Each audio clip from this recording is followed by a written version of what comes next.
नमस्कार अमरावती. अमरावती शहरात किरकोळ कारणावरून झालेल्या वादाचे पर्यवसान थेट खुनात झाले. B&C कार्यालयासमोरील प्रेमाचा चहा कॅन्टीनजवळ शनिवारी रात्री काही तरुण लुडो खेळत होते.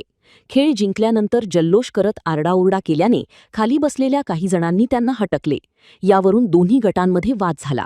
वाद वाढताच एका आरोपीने धारधार चाकू काढल्याने तरुणांनी जीव वाचवण्यासाठी पळ काढला.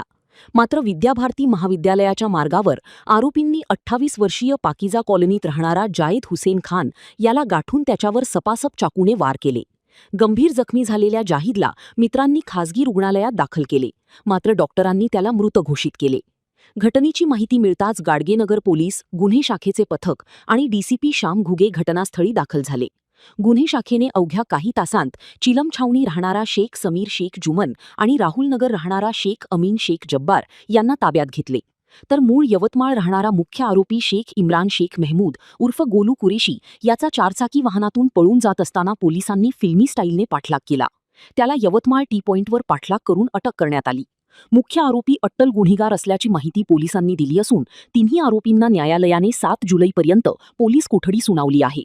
बरोबर. शनिवार दिनांक 4 जुलैला यामधला जो मृतक आहे जायद हुसेन हा आपला जो मित्र आहे हाजी राशिद खान याच्यासोबत व इतर मित्रांसोबत प्रेमाचा चहाचं नावाचं आपलं हॉटेल आहे विद्याभारतीच्या बाजूच्या साईडला, तिथे तो वरती लुडो खेळत होता. लुडो खेळताना जायद आणि त्याचा मित्र काही लुडोमध्ये जिंकल्यानंतर यांनी सेलिब्रेशन चालू केलं. सेलिब्रेशन चालू असताना खाली 3 इसम बसलेले होते. त्या 3 इसमांनी याच्यावर आक्षेप घेतला की इथनं जोरसे क्यों चिल्ला रहे वगैरे वगैरे आक्षेप घेतला. यांचं तिथं तो व्हर्बल आर्ग्युमेंट झालं. व्हर्बल आर्ग्युमेंट झाल्यानंतर त्या खाली ती जे 3 इसम होते त्यापैकी एकाने यांना चाकू दाखवला. तो चाकू बघताच थोडेसे व्हायबल झाल्यानंतर हे पडण्याचा प्रयत्न केला. म्हणजे खाली 3 इसम बसलेले होते. त्या 3 लोकांनी यांचा पाठलाग केला आणि विद्याभारती रोडवर त्यापैकी एकाला म्हणजे जायदला स्टॅप केलं. स्टॅप केल्यानंतर जायद घटनास्थळी पडला. त्याला उचलून पुढील उपचाराकरता सावदेकरला दाखल केलं आलं होतं. त्यानंतर त्याला रिम्स हॉस्पिटलला सुद्धा दाखल करण्यात आलं. ही माहिती लगेच आमच्या वरिष्ठ अधिकाऱ्यांना कळाली. कंट्रोल रूममार्फत माननीय पोलीस आयुक्त साहेबांनी घटनास्थळी आमचे झोनल DCP साहेब श्री श्याम घुगे साहेब ते पोहोचलेत. तुमच्या DCP crime Pranjali Sonawane madam त्यासुद्धा पोहोचल्यात. ACP पुणकर साहेब जे क्राईमचं चार्ज आहे त्यांच्याकडे ते सुद्धा पोहोचलेत.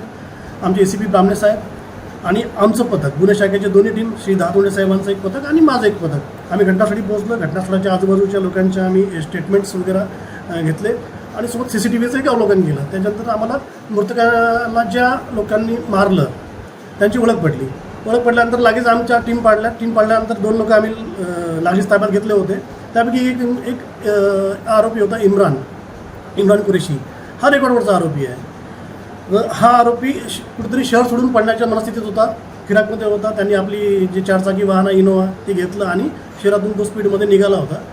आमच्या पथकाला माहिती भेटल्या आमचे 3ही पथक सज्ज झाले. 3ही पथकांनी त्याला व्यवस्थित त्याचा चेस केला. आम्ही तो चेस तुम्ही कदाचित बघितला असेल व्हिडिओवर. आम्ही साधारणतः 1 ते 1.5 तासाचा चेस केला. तो शहराच्या विविध गल्ल्यांमधनं फिरून हायवेवर लागला. हायवेवरून तो कुठेतरी शहर सोडून बाहेर जाण्याच्या फिराकमध्ये होता.